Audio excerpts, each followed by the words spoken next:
folks. Erica Garnes here. I had a couple of strange events happen, small events, that sort of threw me this weekend. And I came up with a couple of things that I thought might be helpful to some of you too. So I thought I'd share them. Basically, I went about my errands on Saturday and Sunday, like I normally would back in the olden days before March. Only, of course, I was in my mask, and of course I was getting in and out as quickly as I could, but I was doing my grocery shopping and my Costco run. On my drive to my 2-mile away grocery store, I noticed a couple things. One was that stores that have been open through the last few months of coronavirus now were closed. And not only were they closed and dark, but the signs, the permanent signs that marked the storefronts were completely gone, removed. It was sad and a little startling to see so many of them. So there was that, and that made me feel like, whoa, just another layer of realization that this is not how it used to be. And then when I got into the store, I did my normal path through the store. You know how you have a typical path. And when I end up in the back corner and turn left, I normally go quickly because that's a section that I don't usually stop a lot for. But I stopped because I entered the bright yellow zone in the back, along the back wall, which in July in Target is the what section? That's right, it's the school supplies section. It exploded into Crayola and pencil pouches and scissors and packs of pencils and binders and folders and all that stuff. Okay, why did this freak me out? I stopped in my tracks and my mouth hung open. You couldn't see my mouth because it was behind the mask, but my mouth hung open.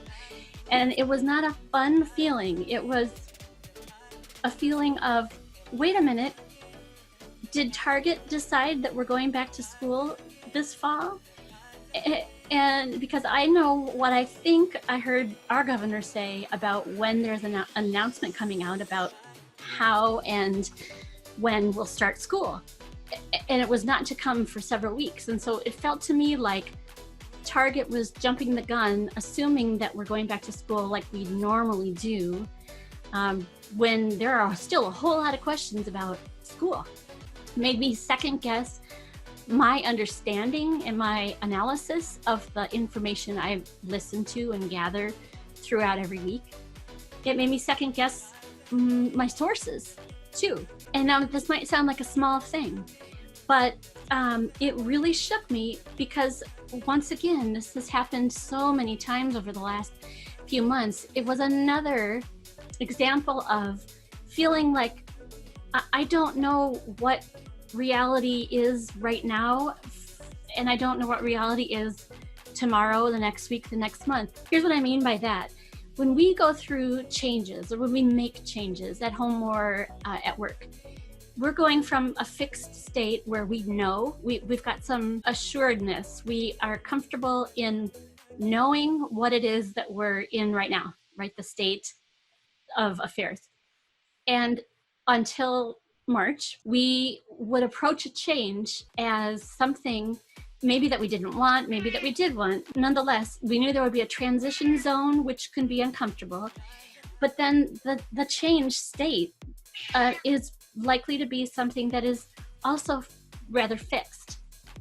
And I think we tended to address change as something that we will get used to, and it will be fixed. It will be something that we will feel eventually is our new normal, is our new reality. This isn't a time like that. So not only is it a time of change, but I don't think change is quite the right word for it.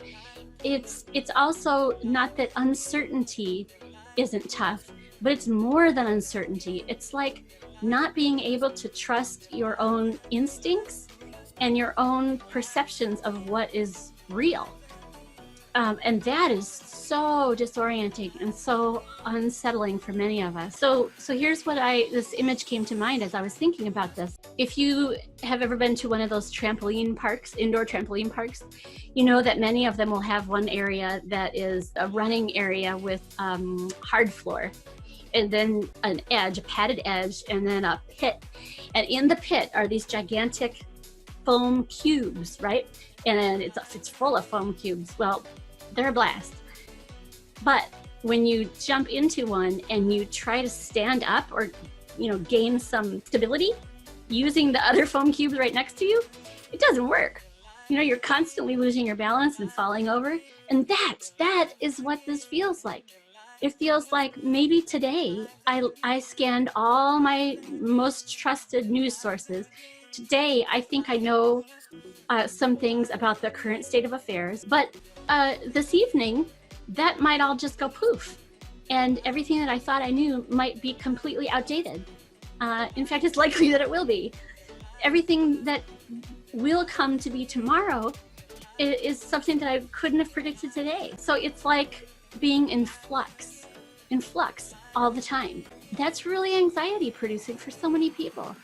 So if you're having a tough time with this uncertainty and change and not knowing what will happen, believe me, I get it. It makes you question your ability to gather information, synthesize it, and make decisions and sort of form your own worldview. Here's what I came up with, thankfully, as an option that you could use, that I'm going to try to use when I'm feeling those moments of being really unstable. So those moments where I'm trying to grab onto the foam cubes next to me and stand up and it's not working. Another example would be I'm driving down the street and I see a row of closed storefronts, and then I see a buffet restaurant that says, "We're open, buffet open," right? That's another one of those juxtapositions that throws me for a loop, because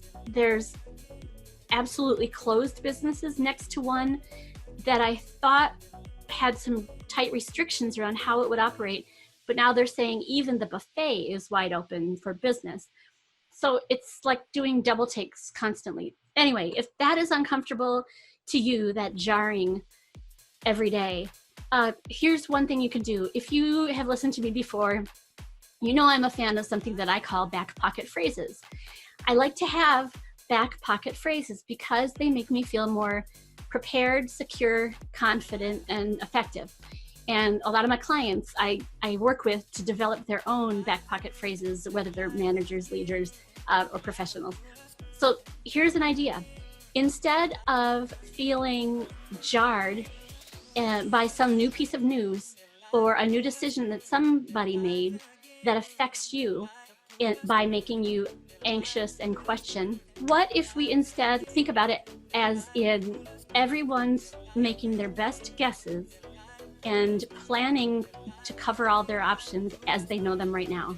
So the back pocket phrase would be, based on what I know and I believe today, I'm deciding to blah, blah, blah. So in the example of looking at the Target school supplies aisle or section, next time I go into Target and I hit the yellow zone, instead of letting it startle me, I could say, okay, Target hasn't made a decision about my children's school future.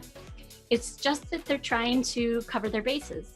It is a possibility that kids will return to school like they used to in the fall. There are also many other possibilities about how we will do school, but Target, as a relied upon source of school supplies, needs to assure people that whatever happens, they've got us, right? They have our pencils, they have our markers, and all that. Based on what they knew, they're covering their bases and trying to prepare. Here's another example that also happened this weekend. I got an email from my kids' flag football league, and it's the beginning of July. Registration is open, okay? Another startle. What? All these other things are canceling. We don't even know about school yet, but flag football has already assembled their leadership group, discussed the pros and cons of having a season, decided on opening a season, and then open registration and telling parents now that registration is open. Personally, I would have preferred that they filled us in on this process earlier, like they were considering it, they're in conversations with their leadership team, and then that they had decided that they were going to go ahead with the season, and this is how they will do it, and the safety precautions that will be in place, and registration will open this date. That would have been more comfortable for me. As it was, this was an opportunity for me to second guess, am I understanding things correctly, because so many things have canceled for the fall. So how is it that flag football is just ready and open and there's no discussion? So here, if I'm using my own suggestion, I could say to myself with my back pocket phrase, okay, so based on what they know to be true and what they believe now, they're keeping their options covered, right? And so if they learn more information tomorrow, next week, next month, then they will make a new decision based on that new information. So I don't have to let myself react to this as though I'm uncertain of my understanding of the world. I can just say, fine, they're keeping their options open. I can do the same. I could register my kids knowing that in a month, if I'm not comfortable with it, or if the world is changing in a certain way, I can cancel the registration. In 6 weeks, I could cancel the registration. They might cancel the registration, okay? So the upshot of all this is, rather than making the double takes and the second guessing yourself personal, you could, and I'm really projecting here because I'm telling myself this, we could keep in mind that everyone's feeling this out as they go. No one knows more than us. Pretty much nobody knows more than us, or better than us, or righter than us. Everyone's trying to grab on to the nearest foam cube because everyone's in flux. Okay, I hope that was helpful. And I hope that you'll use the idea of a back pocket phrase for your own self in those kinds of situations, and that you'll find some ease in using this technique. Thanks.